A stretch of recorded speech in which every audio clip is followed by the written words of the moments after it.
सहारनपुर के वरिष्ठ कांग्रेस नेता इमरान मसूद का पुलिस पर तीखा वार। खबर उत्तर प्रदेश के जिला सहारनपुर से। सहारनपुर के वरिष्ठ कांग्रेस नेता इमरान मसूद का पुलिस पर बड़ा आरोप। पुलिस एक धर्म के लोगों पर जुल्म कर रही है। बीती रात देवबंद में पुलिस ने घरों में घुसकर जुल्म किया। इमरान मसूद मुस्लिम महिलाओं तक से मारपीट की गई। इमरान मसूद ने कहा, रमजान के महीने में भी पुलिस ऐसी हरकतें कर रही है, ना बर्दाश्त किए जाने वाली है। इमरान मसूद ने कहा, हमने लॉकडाउन के दौरान पूरी तरह से पुलिस प्रशासन को समर्थन दिया, मगर पुलिस में कुछ विकृत प्रवृत्ति के लोग मौजूद हैं जो जुल्म कर रहे हैं। पुलिस पहले ये बताए कि वो कोरोना से लड़ रही है या एक धर्म के लोगों से लड़ाई लड़ रही है। इमरान मसूद ने सहारनपुर के सांसद हाजी फजलुर रहमान पर कटाक्ष करते हुए कहा कि ये सब कमजोर लोगों को अपना नेता चुनने का परिणाम है। अगर आज हम मजबूत होते तो पुलिस प्रशासन ये सब नहीं कर पाता। गौरतलब है कि देवबंद के मोहल्ला पठानपुरा में बीती रात पुलिस द्वारा घरों में घुसकर जबरदस्त मारपीट और महिलाओं तक से मारपीट के आरोप स्थानीय पूर्व विधायक और लोगों ने लगाए हैं, जिसकी वीडियो लगातार सहारनपुर में वायरल हो रही हैं, जिसमें महिलाएं चीखती चिल्लाती नजर आ रही है।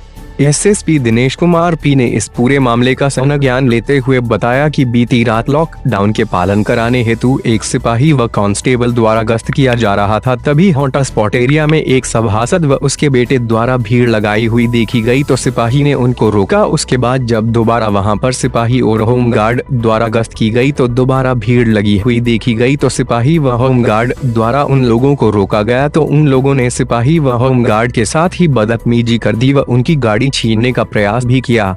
सूचना पर भारी मात्रा में पुलिस फोर्स जब वहां पहुंचा तो सिपाही और होमगार्ड को रेस्क्यू किया गया और प्राप्त वीडियो के आधार पर लॉकडाउन के उल्लंघन व पुलिस के साथ अत्याचार को लेकर गंभीर धाराओं में मुकदमा पंजीकृत कर लिया गया है और आगे की कार्यवाही की जा रही है।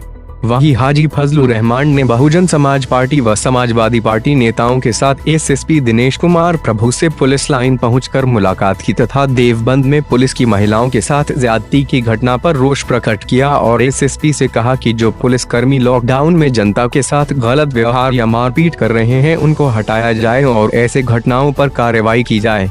रिपोर्ट में आगे देखें इमरान मसूद व एसएसपी दिनेश कुमार पी और सांसद हाजी फजलुर रहमान ने क्या कहा। सहारनपुर से पब्लिक फैसला के लिए आरिफ मलिक की रिपोर्ट।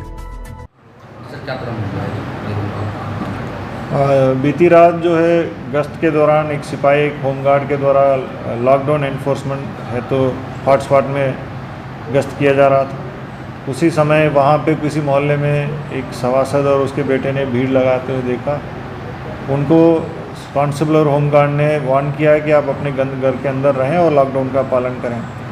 फिर एक घंटे बाद फिर उसी गली में गश्त करते हुए देखा गया, फिर वहीं पे भीड़ लग रही थी, उसमें टोका टाकी किया गया। उसी दौरान सिपाही की और होमगार्ड के साथ बदतमीज़ी किया गया और उनकी गाड़ी वाड़ी छीनने की प्रयास किया है और उनके साथ मारपीट किया है। इस सूचना पे पुलिस वहाँ मौके पर पर्याप्त फोर्स के साथ पहुँची और दो होमगार्ड और कांस्टेबल को रेस्क्यू किया है और जो संबंधित लोगों के खिलाफ कार्रवाई किया जा रहा है। गंभीर धाराओं में हम लोगों ने एफआईआर लिखा है। एफआईआर के आधार पर वीडियो हम लोगों के जो मिला है उसके आधार पर हम लोग जांच आगे बढ़ा रहे हैं। जो भी लॉकडाउन का उल्लंघन किया हो, जो पुलिस कर्मचारियों के ऊपर अत्याचार किया हो, उनके खिलाफ कार्रवाई की जाएगी। दोस्तों, रात को इस वक्त लाइव आने का मकसद सिर्फ ये है कि आपको थोड़ा सा जानकारी दे दूँ। मैंने अभी एसएसपी सहारनपुर साहब से भी बात की, एसपी देहात सहारनपुर साहब से भी बात की और पुलिस की ज़्यादती बहुत ज़्यादा यहाँ लॉकडाउन के दौरान हो रही है। हम लोग लगातार बहुत सपोर्ट हमने किया और हमने तारीफ भी बहुत की, लेकिन कुछ पुलिस के अंदर ऐसे लोग हैं जो मानसिक तौर पे विकृत हो चुके हैं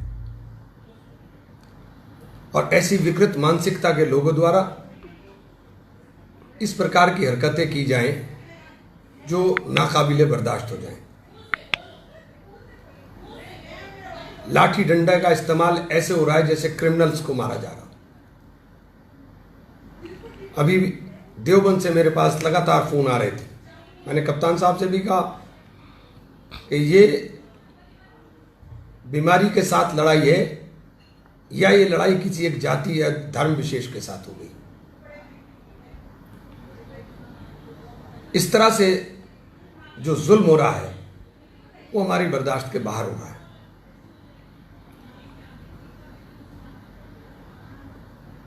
एसपी देहात साहब ने भी आश्वासन दिया, कप्तान साहब ने भी आश्वासन दिया, और अभी इंस्पेक्टर साहब का भी वहां से मेरे पास फोन आया था कि मामला हमने शांत करा दिया है।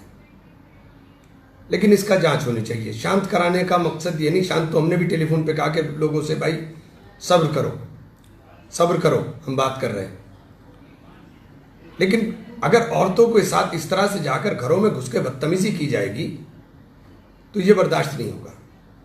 और मैंने बार बार आपसे एक बात कही थी कि कमजोर क़यादत के क्या नुकसान है। ये नुकसान है कमजोर क़यादत के, आपने कमजोर कर दिया, वरना यही पुलिस, यही सरकार, सब कुछ यही था। इस तरह जुल्म करने की हिम्मत आपके ऊपर नहीं हो पाती थी। ये है कमजोर क़यादत। आप देख रहे हो पिछले 1.5 महीने से कि किस तरह से हम लोग लगे हुए। बस यही गुजारिश करूंगा कि अल्लाह से दुआ करें, अल्लाह ताला इस मुश्किल वक्त को आसान करें। बहुत बहुत शुक्रिया। वो नहायत ही गलत हुआ, खराब हुआ, और उस वाक़े की हम सब लोग मजम्मत कर रहे हैं। और इसी सिलसिले में हम लोग पठानपुर के अंदर SSP साहब से मिले, उन्होंने अपनी सारी बातें रखी, यहाँ के हालात बताए। SSP साहब ने भी ये मान लिया कि हाँ, हमारी तरफ से इलाके के लोगों पर ज्यादती हुई है। जब हमने उन्हें सारी तफसील से बताया, जो ये वाक़या हम यहाँ देख रहे हैं, ये हमें बता दिया गया था, तो उन्होंने इस बात पर रजामंदी जाहिर किया कि भाई चलिए अब आप यहाँ के वहाँ समझाएं लोगों को, और हमारे एडमिनिस्ट्रेशन के भी लोगों को समझाएं, और वहाँ से जाने के बाद एक दूसरे से तालमेल बनाने की बात करें, और इस बात की यकीन दहानी कराएं कि भाई इंशाअल्लाह ये ऐसी बात अगली दफ़ा नहीं होगी। और यही मैं भी अपनी तरफ से यकीन दहानी करा रहा हूँ कि वहाँ आवाम के साथ इस तरह की कोई ज्यादती नहीं होगी इंशाअल्लाह। और इसके बाद फिर उन्होंने जो मुकदमात हो गए थे रात की वजह से लोगों के, उन्होंने कहा कि मैं मुकदमात वापस ले लूँगा, लेकिन इस बात का ख्याल रखेंगे आप कि आइंदा इस तरह की कोई फिर कभी बात नहीं होगी। और उन्होंने बात की कि आपकी जिम्मेदारी बनती है कि आप जाकर वहाँ के लोगों को समझाओ और उनसे ये वादा लो कि इंशाअल्लाह हमारी तरफ से भी आएंगे।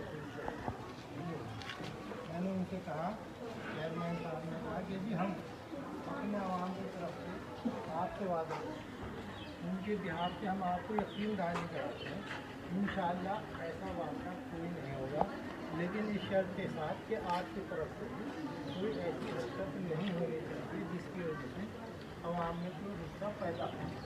उन्होंने कहा कि इसकी हिदायत मैं अपने स्टाफ से दूँगा, और यही वजह है कि अब हमने यहाँ मीटिंग की आगे डाक बंगले में, और वहाँ SDM साहब, CO साहब, कोतवाल साहब बैठे हुए थे, सबने बात सुनी, EO साहब बैठे थे, और बाकायदा कुछ चीज़ें आपस में तय हो गई। हमारे जो जनता के लोग हैं, आवाम के लोग हैं, कुछ लोग इनके रहेंगे, कुछ लोग वहाँ के प्रशासन के रहेंगे, और आइंदा की कार्रवाई एक दूसरे से सलाह मशवरा करने के बाद करते रहेंगे। ये इस चीज़ की यकीन दहानी होगी और इस बात को उन्होंने मांगी। अब एक तरफा कोई कार्रवाई नहीं होगी, जो भी कुछ होगी पहले इलाके के जिम्मेदार लोगों से बातचीत की जाएगी, उन्हें बताने की कोशिश की जाएगी, उसके बाद ही कोई कार्रवाई होगी। इस तरह की लोगों ने कराई। लेकिन मेरी आपसे दरख्वास्त कि बराए मेहरबानी इस बात को समझ लो कि ये बीमारी निहायत ख़राब बीमारी है। ये वो बीमारी है जिसका कोई इलाज नहीं। दो चीज़ें इस बीमारी की ख़राब है, एक तो इसका इलाज नहीं है, दूसरा इसका ही है कि ये छुएछात की,